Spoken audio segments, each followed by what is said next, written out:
America Russia మధ్య 2011 నుంచి అమల్లోకి వచ్చిన న్యూ స్టార్ట్ ట్రీటీ ఫిబ్రవరి 5, 2026తో ఎక్స్పైర్ అయిపోయింది. New start treaty strategic arms reduction treaty ఏదైతే ఉందో యాక్చువల్లీ 2021లోనే ఎక్స్పైర్ అవ్వాల్సింది. అయితే వన్ టైం మెజర్గా 5 సంవత్సరాల పాటు దాన్ని పొడిగించారనమాట. మనందరూ తెలుసు 1963లో ఎప్పుడైతే ప్రచ్ఛన్న యుద్ధం కోల్డ్ వార్ పీక్లో ఉందో ఆ టైంలో అమెరికా రష్యా మధ్య ఈ ఆర్మ్స్ లిమిటేషన్ ట్రీటీస్ కుదరటం మొదలెట్టాయి.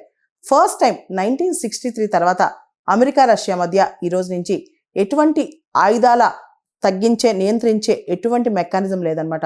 అప్పట్లో మనకు తెలుసు SALT I, SALT II, START I, START II ఇలాంటివన్నీ వచ్చాయన్నమాట.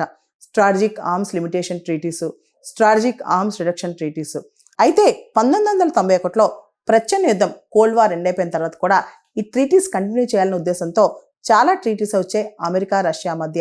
2010లో న్యూ స్టార్ట్ ట్రీటీని ఒప్పందం కుదుర్చుకున్నారు. 2011 నుంచి ఈ న్యూ స్టార్ట్ ట్రీటీ ఎన్ఫోర్స్మెంట్లోకి వచ్చింది. ఇప్పుడు అది ఎక్స్పైర్ అయిపోయింది.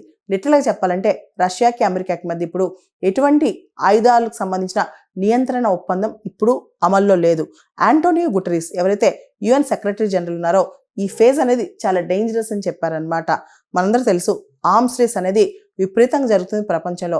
ఎవరొచ్చి ఎవరిపైన అటాక్ చేస్తారో తెలియట్లేదు. పెద్ద పెద్ద యుద్ధ నౌకల దగ్గర నుంచి, ఫైటర్ జెట్స్ దగ్గర నుంచి, డ్రోన్ టెక్నాలజీ దగ్గర నుంచి ఒకటా రెండా రకరకాల స్పేస్ వార్స్ అని ఇలాంటివన్నీ కూడా కొత్త కాన్సెప్ట్స్ వస్తున్నాయి. ఈ టైంలో అమెరికా రష్యా మధ్య ఎటువంటి ఆయుధాల నియంత్రణ అగ్రిమెంట్ లేకపోవడం అనేది ప్రపంచానికి కష్టకాలమనే చెప్పాలి. ఈ న్యూ స్టార్ట్ ట్రీటీ ఎక్స్పైరీకి సంబంధించి అమెరికా మరియు ట్రంప్ అడ్మినిస్ట్రేషన్ మాత్రం ఎక్స్పైర్ అయితే అవ్వనివ్వండి. ఎందుకంటే 21st సెంచరీలో ఈ టైంలో చైనా ఇంక్లూడ్ కాకుండా ఎటువంటి ఆయుధాల నియంత్రణ ఒప్పందం కూడా దానివల్ల పెద్ద ఉపయోగం ఉండదు. ఎందుకంటే చైనా చాలా ఆయుధాల తయారీలో ముందుంది, చాలా సోఫిస్టికేటెడ్ వెపన్స్ తయారు చేస్తుంది. కాబట్టి కొత్త ట్రీటీ చేద్దాం, దానిలో చైనాను కూడా ఇంక్లూడ్ చేయాలి. కాబట్టి ఈ న్యూ స్టార్ట్ ట్రీటీ ఏదైతే అమెరికా రష్యా మధ్య ఉందో అది ఎక్స్పైర్ అయిపోయింది. కాబట్టి అయిపోనివ్వండి.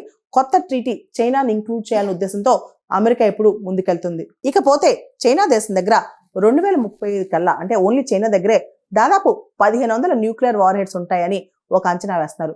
చైనా అంత ర్యాపిడ్ స్పీడ్గా న్యూక్లియర్ వార్ హెడ్స్ తయారు చేసుకుంటుందంట. అయితే ప్రపంచవ్యాప్తంగా చాలా దేశాల దగ్గర ఇప్పుడు న్యూక్లియర్ వార్ హెడ్స్ ఉన్నాయి. ముఖ్యంగా సోఫిస్టికేటెడ్ వార్ హెడ్స్ ఉన్నాయన్నమాట. మనందరూ తెలుసు న్యూక్లియర్ వార్ అంటూ వస్తే అందరూ వినాశనం అవ్వాల్సిందే. ఈ టైంలో ఖచ్చితంగా కొత్త ట్రీటీ, ప్రపంచంలో nuclear war heads limitation treaty అనేది చాలా అవసరం. అదేవిధంగా మనం చూస్తే రష్యా దగ్గర 5459 వార్ హెడ్స్ ఉన్నాయి. అమెరికా దగ్గర 5177 న్యూక్లియర్ వార్ హెడ్స్ ఉన్నాయి. చైనా దగ్గర 600 ఆల్రెడీ చెప్పుకున్నాం. ఫ్రాన్స్ దగ్గర 290 వార్ హెడ్స్, యూకే దగ్గర 225 న్యూక్లియర్ వార్ హెడ్స్, భారతదేశం దగ్గర 180 న్యూక్లియర్ వార్ హెడ్స్, పాకిస్తాన్ దగ్గర 170 న్యూక్లియర్ వార్ హెడ్స్, ఇజ్రాయెల్ దగ్గర 90 న్యూక్లియర్ వార్ హెడ్స్ మరియు నార్త్ కొరియా దగ్గర 50 న్యూక్లియర్ వార్ హెడ్స్ ఉన్నట్టు సమాచారం.